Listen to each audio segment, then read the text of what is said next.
ছাত্ৰ-ছাত্ৰীসকল আজি মই তোমালোকৰ ক্লাছ 6 গণিতৰ লেসন 2 পেজ নম্বৰ 36 থকা কুৱেশ্যনবোৰ কৰাই দিম। ইয়াত আমাক কি কৈছে যে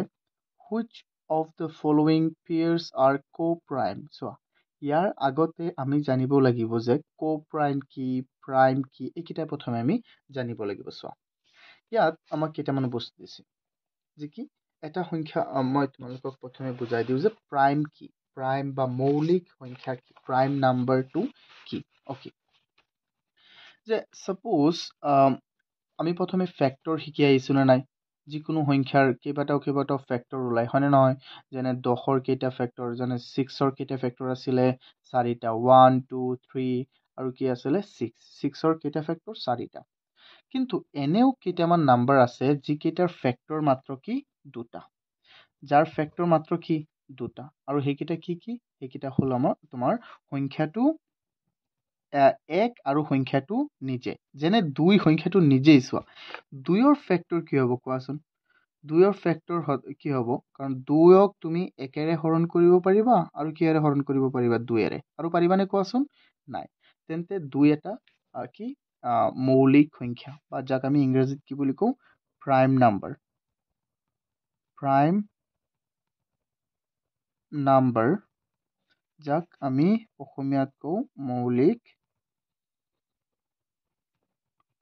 সংখ্যা চোৱা এইটো হল প্ৰাইম নাম্বাৰ এতিয়া চোৱাচোন ইয়াত প্ৰাইম নাম্বাৰৰ কেইটামান লিষ্ট দিয়া আছে 1ৰ পৰা 100 লৈকে এইটো তোমালোকে কিন্তু এইটো ভালদৰে চাব লাগিব হা এইটো মুখস্থও কৰি ল'বা নহলে চোৱা 1 টো এটা প্ৰাইম নাম্বাৰ নহয় কেলে ন মই এইটো বুজাই দিম চোৱা কাৰণ 1ৰ যিটো আমাৰ 1 কি হ'ব 1 আৰু 1 তেতিয়া চোৱা 2ৰ কি হয় চোৱা 2 এটা প্ৰাইম নাম্বাৰ হয় কাৰণ 2ৰো দুটা উৎপাদক আছে 1 আৰু সংখ্যাটো নিজে 3 সেম তাৰ দুটা উৎপাদক যাৰ দুটা উৎপাদক আৰু হেতু কি সংখ্যাটো নিজে আৰু 1 চোৱা 3 2 3 5 7 11 13 17 19 23 29 তাৰপিছত কি হ'ব 31 এইটো হ'ব কিন্তু এইটো কাটি দিছে কিন্তু এইটো হ'ব তাৰপিছত হল আমাৰ কি 37 ইয়াত যিমানকেইটা আছে নহয় ইয়াত তুমি এইটো মনত ৰাখিবা এইটো তোমালোকে মনত ৰাখিবা 1 to 100 there are 25 prime number মানে 1ৰ পৰা 100 লৈকে কেইটা প্ৰাইম নাম্বাৰ আছে 25 টা প্ৰাইম নাম্বাৰ আছে ওকে 1ৰ পৰা 1 লৈকে কিমানটা প্ৰাইম নাম্বাৰ আছে 1ৰ পৰা 1 লৈকে আছে আমাৰ 25 টা প্ৰাইম নাম্বাৰ ওকে এতিয়া চোৱা আমি চাম যে কো প্ৰাইম কি চোৱা কো প্ৰাইমৰ বিষয়ে ইয়াত আমাক কৈছে যে two numbers having only one as a common factor are called co-prime number যেনে 7 আৰু 3 আৰু কি 7 3 আৰু 7ৰ চোৱাচোন উৎপাদকত কি আছে 3ৰ উৎপাদক হল আমাৰ 1 আৰু 3 আৰু আছে নে নাই আৰু 7ৰ উৎপাদক কি 7ৰ উৎপাদক হ'ব 1 আৰু 7 ইহঁতৰ ভিতৰত মিল কি আছে কমন মানে মিল থকা সংখ্যাটো কি 1 তেন্তে আমি ক'ব পাৰিম যে 3 আৰু 7 কি হ'ব কো প্ৰাইম নাম্বাৰ চোৱা আৰু আমাৰ বহুত উদাহৰণ ল'ব পাৰিবা যেনে ধৰ ইয়াত আমাক দিয়া আছে 2 আৰু 3 7 আৰু 9 10 আৰু 19 15 আৰু কি 16 আৰু কো প্ৰাইম নাম্বাৰ এতিয়া বুজি পাইছানে আৰু প্ৰাইম নাম্বাৰ কাক বোলে এইটো প্ৰাইম নাম্বাৰ কাক বোলে এইটো শুনা যে যিবোৰ সংখ্যাৰ উৎপাদক অকল 1 আৰু সংখ্যাটো নিজেই সেই সংখ্যাবোৰক আমি কি বুলি কওঁ প্ৰাইম নাম্বাৰ বা মৌলিক সংখ্যা ইংৰাজীত আমি কেনেকৈ ক'ম if a number have only two factor the factor are 1 and the number itself then the number is called prime number okay it is মই ডেফিনেশন কেইটা লিখি দিওঁ চোৱা মই ইয়াত ডেফিনেশ্যন কেইটা লিখি দিছোঁ তোমালোকৰ পৰীক্ষাত আহিব পাৰে প্ৰাইম নাম্বাৰ কাক বোলে if a number have only two factors one and the number itself যদি এটা সংখ্যাৰ মাত্ৰ দুটা কি থাকে ফেক্টৰ মানে উৎপাদক থাকে আৰু সেইকেইটা কি কি 1 আৰু সংখ্যাটো নিজেই the number itself these number are called what prime number তেনে সংখ্যাবোৰক আমি কি বুলি কওঁ মৌলিক সংখ্যা বা prime number বুলি কওঁ example 2 3 17 11 আৰু 13 আৰু বহুত আছে co-prime কি co-prime মানে হ'ল if two numbers having only one as a common factor are called co-prime number যদি দুটা সংখ্যাৰ মাত্ৰ এটা দুটা সংখ্যাৰ মাজত উৎপাদকৰ ভিতৰত যদি একহে অকল মিল থাকে ওৱান যদি অকল মিল থাকে তেন্তে আমি কম যে সিহঁত co-prime বা কি হ'ব co-prime number সিহঁতক আমি co-prime number বুলি ক'ম বা সহমৌলিক হিচাপে ক'ম co-prime number যেনে 2 3 19 আৰু কিমান 19 আৰু 11 19 আৰু 10 11 আৰু 19ও হ'ব হয় 11 আৰু 19 এতিয়া আমি মূল কুৱেশ্যনলৈ আহোঁ মূল কুৱেশ্যনটো আমাৰ কি আছিলে যে which of the following pairs are co-prime ইহঁতৰ ভিতৰত কোনকেইটা co-prime হ'ব চাম আমি প্ৰথমে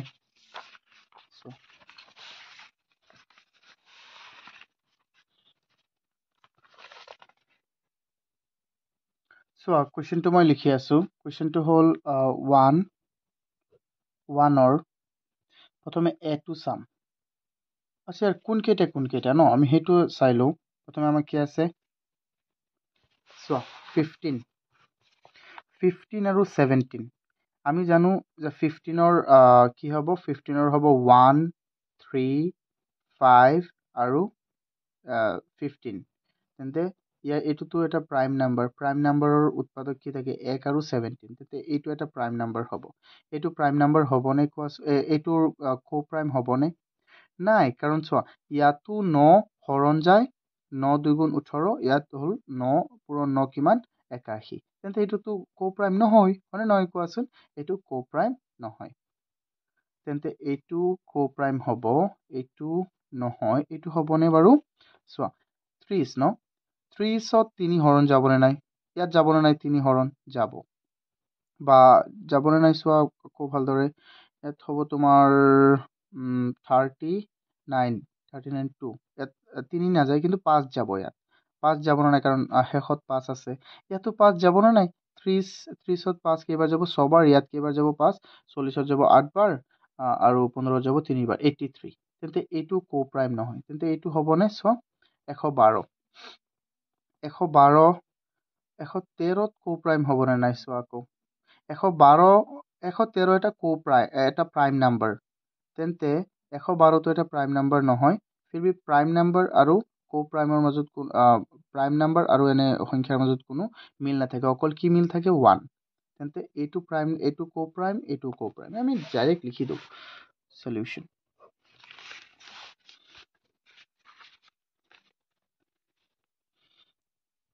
A 15 and 17 co-prime here co-prime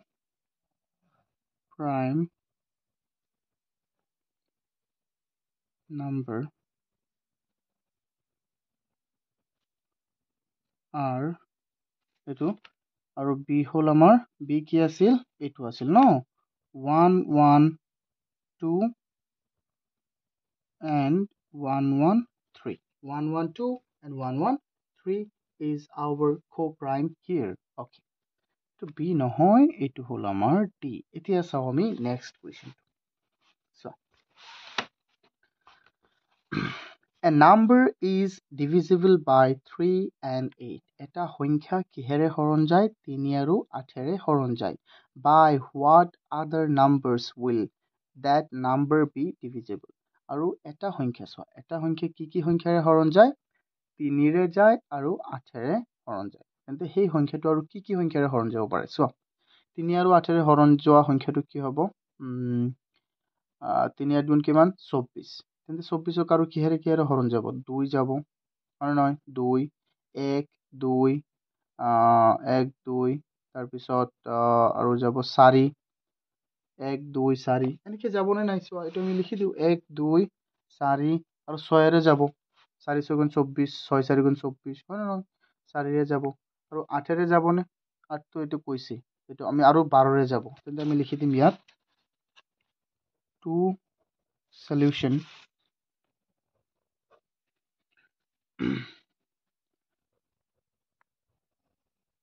that number will divisible by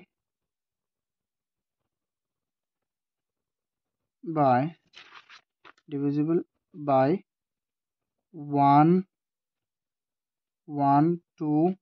3 টো ইয়াত দিয়া আছে 3 এর কারণে আমি কাউন্ট নকৰো 1 2 4 6 and 12 okay it's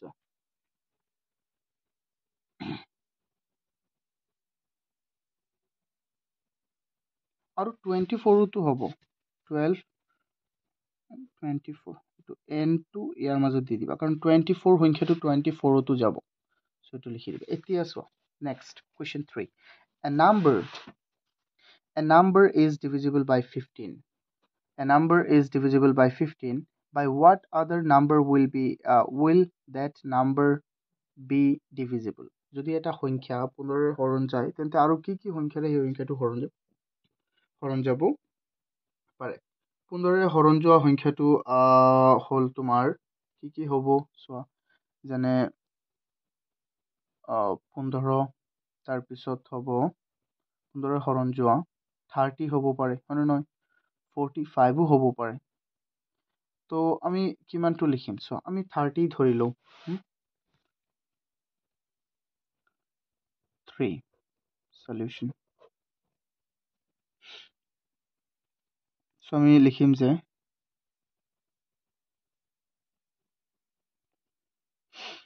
30 is the number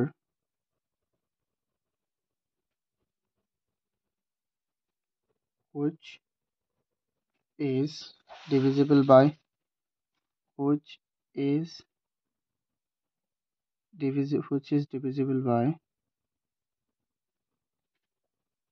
by 15 so it will divisible by it will also divisible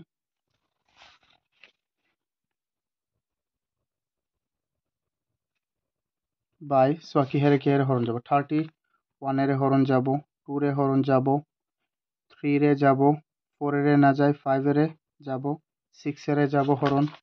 7 এৰে না যায় 8 এৰে না যায় 9 এৰে না যায় 10 এৰে যাব হৰণ আৰু 12 13 14 15 তো আমি নিলিখো এইটো লিখি দিলেই হৈ গ'ল সো ডান এতিয়া আমাৰ লাষ্ট সংখ্যা কেইটা আছে সো এই সংখ্যা কেইটা হৈছে examine whether the number is prime or not এই সংখ্যা কেইটাক তোমালোকক পৰীক্ষা কৰিব দিছে এই সংখ্যা কেইটা প্ৰাইম হয় নে নহয় কেনেকৈ পৰীক্ষা কৰিবা সো প্ৰাইম হয় নে নহয় পৰীক্ষা কৰিবলৈ আমি ইহঁতক হৰণ দিব লাগিব প্ৰথমে ইহঁতক আমি 3 ৰে হৰণ দিম 3 ৰে যায় নে প্ৰথমে এইটো চাম তাৰ পিছত 3 ৰে নগল সো এইটো অড হয় ন সেইকাৰণে আমি 3 ৰে দিম তাৰ পিছত কি দিম 7 তাৰ পিছত এনেকৈ দি গৈয়ে থাকিম ন যদি হৰণ যায় তেন্তে কি হ'ব কোনো এটা যদি সংখ্যা ইয়াত হৰণ যায় তেন্তে এইটো প্ৰাইম নাম্বাৰ নহয় যদি হৰণ যায় তেন্তে প্ৰাইম নাম্বাৰ যদি হৰণ নাযায় কোনো এটা সংখ্যা দিয়ে তেন্তে এইটো প্ৰাইম নাম্বাৰ হ'ব যদি হৰণ যায় তেতিয়া প্ৰাইম নাম্বাৰ নহ'ব ওকে এইটো তোমালোকে পৰীক্ষা কৰিবা প্ৰথমে 3 ৰে কৰিবা তাৰ পিছত 7 তাৰ পিছত 11 তাৰপিছত 13 17 এনেকৈ কৰিবা এতিয়া মই কৰি চাওঁ কোনকেইটা হয় কোনকেইটা নহয় চোৱা ইয়াৰ আটাইবোৰ প্ৰাইম নাম্বাৰ হয় ঠিক আছে মই পৰীক্ষা কৰি চাইছোঁ তোমালোকে পৰীক্ষা কৰি চাবা প্ৰাইম নাম্বাৰ হয় তেন্তে ইয়াত লিখি দিবা ডাইৰেক্ট চোৱা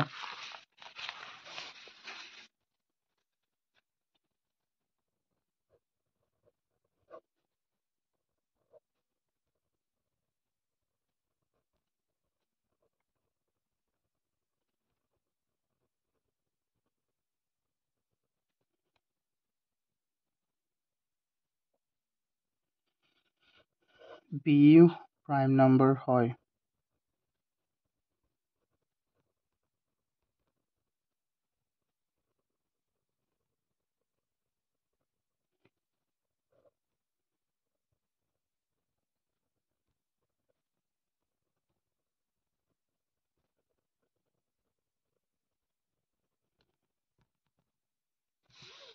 চ' এইটো তোমালোকে লিখি ল'বা এনেকৈ।